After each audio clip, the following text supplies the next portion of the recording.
Sabi niya ganon. Ito, Brother Adel, yan ba yung gustong kalimutan ni Paul? Let's see. Sabi niya sa verse 7. I once thought these things were valuable, but now I consider them worthless because of what Christ has done for me. Sabi niya ganon. Yes, everything else is worthless when compared with infinite value of knowing Christ Jesus my Lord.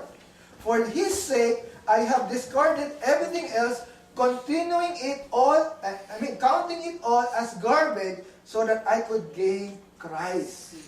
So what Paul is trying to say here, ang sinasabi ni Paul, I have all this prestige in the past, but those are meaningless. I count them all rubbish. I have all this accomplishment in 2016. Na-promote ako, nabigyan ako ng magandang trabaho. I have all these things na pwede ko ipagmalaki sa inyo. Pero sinasabi ni Paul sa atin, but I count them loss compared to knowing Christ. If that achievement doesn't glorify God, forget it. Yun ang gusto kong sabihin sa inyo. That is the main lesson. If there is something that you have accomplished, oh, Brother Adel, I have accomplished this, nakaipon ako ng ganito, nakabili ko ng ganito, nabayaran ko yung ganito ko. For what? Is it for God's glory? Or is it for your own, is it only for your own satisfaction para wala kang problema? Well, if that is the case, then forget it. Yun ang sabi ni Paul, forget it. Forgetting the past, di ba? Nasa na ba ako? Yan, ganon. But I focus on one thing, forgetting the past. So that's number one, forgetting. So kalimutan natin yung mga achievements. Hindi lang yung mga heartaches. Di ba? Eye contact tayo. Yung mga may heartaches dyan. Ayaw tumingin sa akin. Yung may mga, hindi lang may mga heartaches. Well, hindi naman lang love life ang laging heartaches eh. Kasi meron naman mga heartaches na hindi naman about love life, di ba? Pero what I'm trying to say here, whether it's negative or positive, if it's not glorifying God, then forget about it. Sorry. You have one triggered incident on or Okay. the incident was resolved. I will handle that later. Okay, so that is forgetting. Okay, so clear tayo dun sa forgetting, ha? Yung in-exemplify ni Paul, sabi niya, I have everything, but I count them lost. Or I count them garbage. I forget about them. Hindi ko kailangan yan. Ano ang mas importante sa kanya? Ito, looking forward. Number one is forgetting. Number two, naisulat. Okay, number two, key point is forward. Kasi puro F ang ginagamit ko. So forgetting, number two is forward. So sabi niya ganon sa verse 10. Okay? I want to know Christ and experience the mighty power that raised Him from the dead. I want to suffer with Him, sharing His death, so that one way or another, I will experience the resurrection from the dead. Ano daw yung nilulook forward, looking ni Paul? What is the reaching? What is Paul's goal here? Sa verse 10. Actually, wala ako sa verse 10 nung chapter 3. Sabi niya, I want to know Christ and experience the mighty power that raised Him from the dead. I want to suffer Him, sharing in His death, so that one way or another, I will experience the resurrection from the dead. Now, what are we reaching onward for? Question ko yun sa inyo. Tanungin nga natin yung sarili natin. Let's ask ourselves, what are we trying to reach? Ano yung ini-aim natin? Are we aiming for something, this year, 2017? Ano yung ini-aim natin? Is it personal?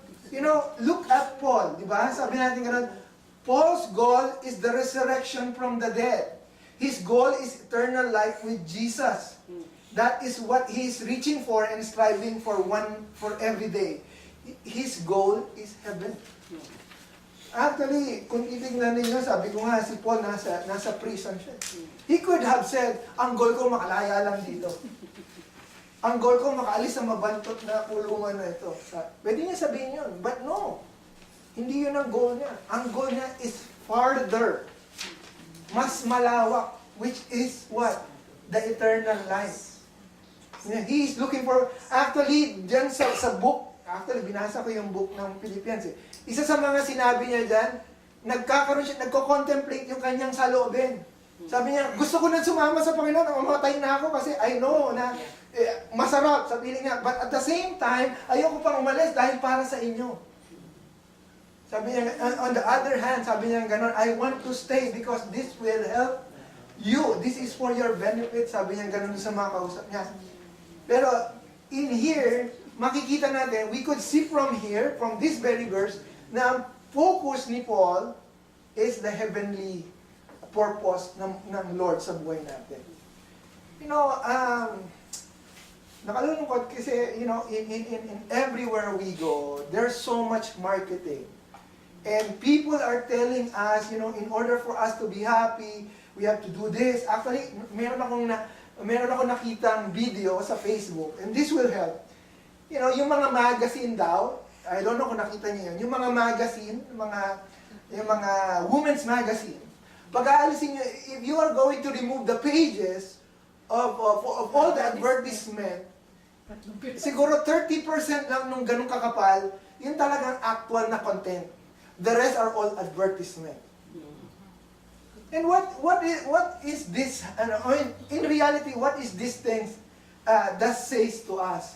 Basically, just simply saying na, you know, if you're going to read this, it was just simply telling us na, you know, you have to improve. You know, you have to be pretty. Hindi ka pretty, kaya kailangan mong bumili nito. Yun ang sinasabi niya. You want to enjoy? Buy this, buy that, buy this, buy that. And this is the world, you know, is sharing to us. Diba? Yung, hindi kagaya nung sinabi ni Paul, na if you want to be happy, focus on the Lord. Amen. On the eternal salvation that He is giving us. Okay, number 3. Number 1 is forgetting, number 2 is forward, and number 3 is force. Sabi niya ganon, Brother Adel, why force? Bakit force? Sabi lang naman dyan, looking forward what lies ahead. Pero sabi niya ganon, I press on. So, when you say press on, there's force. Diba? Kasi hindi naman pwede, okay, I forgot, okay na, and then I move forward. But you have to understand, as we move forward, there would always be resistance. There would always be distraction. Meron mang gugulo, kuya din, nag-forward na ako, nag-move on na ako, pero hinahabol-habol pa rin ako eh. Hindi ako makapag-move forward eh. Then, press on. Exert some effort. Hindi, kuya, sinusundan ako eh. Bilisan mo! Di ba? Exert some effort. Anong sabi niya sa verse 1? Okay, ng chapter 3, hindi tayo alis. Sabi niya ganyan, look at this. Whatever happens, my dear brothers and sisters, rejoice in the Lord. I never get tired of telling you these things, and I do it, what? To safeguard your faith. Diba? Ang sabi niya ganun sa verse 2, eto na. Sabi niya, watch out for those dogs, those people who do evil, those mutilators who say to you, you must be circumcised to be saved. For we who worship by the Spirit of God are the ones who truly circumcised. We rely on what Christ Jesus has done for us. We put no confidence on human effort. So what does Paul is saying here? The world says that the way to feel good about ourselves is by, you know, climbing up the ladder of success, by making a lot of money, by having influential friends, by receiving a lot of awards, by belonging to the right circle. Those are the things that, sabing ganon, will make feel good about ourselves. But the Bible teaches us that we are to feel good about ourselves because God loved us and we are such treasured person in God's sight that He gave His only begotten Son for us and that we are valuable to His sight. So sabi ko nga kanina, we have to exert some force. Kasi there would be discouragement. Eye contact tayo. There would be discouragement. There would be negative resistance. You know, mababawasan pa tayo. Pero madadagdagan pa rin. May mawawala, may darating. Diba? Hindi lang personal, maging sa church natin. Pero the good thing is, ang sabi doon, let's press on. Especially 2017. The Lord will do mighty things sa church natin, especially. Amen. Okay, so that is my first point. Bibilis ako. Actually, last page na ako. Second point na. Bibilis lang ako. Wala naman tayo nagbabayad. Yan. Okay, thank you. So, ano yung first point natin? Realize and reinforce.